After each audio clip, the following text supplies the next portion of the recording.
TRS party के सरपंच ने मारी लात।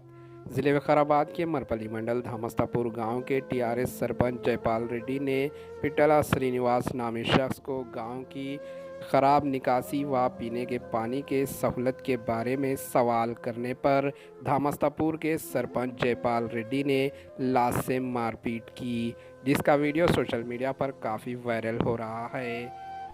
क्या सवाल करना गलत है? इस तरह का रवैये पर आपका क्या ख्याल है? कमेंट के ज़रिए जवाब दें।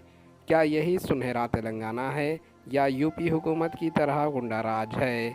इस तरह की हरकत करने वाले सरपंच का अब टीआरएस के हुक्मरान क्या करते हैं, वक्त ही बताएगा। Bureau report, AHN news.